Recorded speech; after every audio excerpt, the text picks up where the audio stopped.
Hello, everyone. Today we're talking about something almost everyone is afraid of getting older. We spend thousands of dollars trying to erase wrinkles.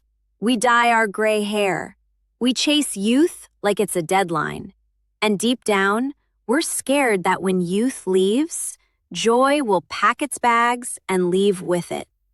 But is that really true? Or does real happiness actually begin when we finally stop trying to please the entire world? To help us answer that question, I've invited a truly cool woman. She's not a movie star. She's not a billionaire. She's Peggy. Peggy, thank you so much for being here today. Thank you, Amy. Honestly, just getting out of the house and not listening to my husband complain about the morning news already makes this a great day for me. That's a fantastic start already. All right, Peggy. So the audience doesn't sit there guessing. Can you reveal the secret number for us? How old are you this year? I'm 82, and yes, if you're wondering, my knees are currently making some very interesting cracking sounds. 82? Wow! You look absolutely amazing. But be honest with me. At 82, what feels the best now that 20-year-old Peggy didn't have? Freedom, Amy. At this age, I've developed a superpower. I stopped caring. Completely. Wait, hold on. When you say I stopped caring, what do you really mean? Like, you just gave up on the world? No, not at all.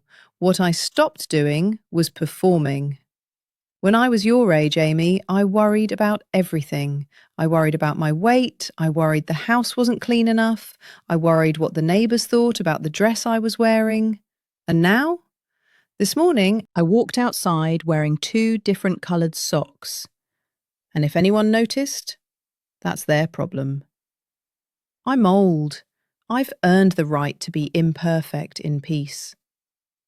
Oh my God! I want that right immediately! I'm 53, and I feel like I'm constantly holding myself together. Is there a secret? Or do I really have to wait until I'm 80? Don't wait. It's a waste of time. You know, Amy, I used to be what I call a saint of perfection. My house was spotless. Dinner was always hot when my husband came home.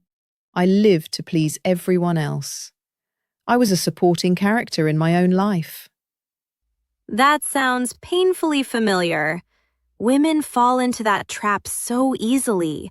Like, if everyone else isn't happy, then it must be our fault.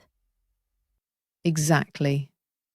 One time, my husband asked me, "What do you want to eat?" And I said, "Whatever you want." I had erased myself so completely that I didn't even know what I liked anymore. I only ate what my husband and my children liked.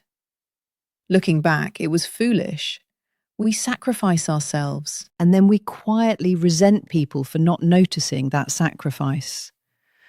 That's brilliant. Honesty is better than fake politeness. I'm carving that into my soul. All right, let's change the mood a bit. It's time for a lightning round. Quick questions, quick answers. No thinking. Let's do it. I'm ready. The best thing about getting older? No one dares to ask me to carry heavy things anymore. The worst thing? Losing friends, your phone contacts. Fewer and fewer people pick up the call. Advice for women in their 30s. Save your money. Men may leave you, but the money in your bank account won't. Advice for someone with a broken heart. Cry for 3 days. On the fourth day, wash your hair, buy a new lipstick and step outside. No man is worth your wrinkles. I think I've fallen in love with you, Peggy. All right, last question. If you could go back and meet 20-year-old Peggy, what would you say to her? I'd hold her by the shoulders and say, "Relax, girl. Everything is going to be okay. Your biggest mistake wasn't failing. It was being so afraid of failure. Live your life. And when you get it wrong, fix it. I think you were just talking to me, too. Thank you, Peggy. Thank you for coming here and teaching me how to stop caring. You're welcome. Now, I'm going home to order pizza. Make sure you get pepperoni. Always. See you next time, everyone.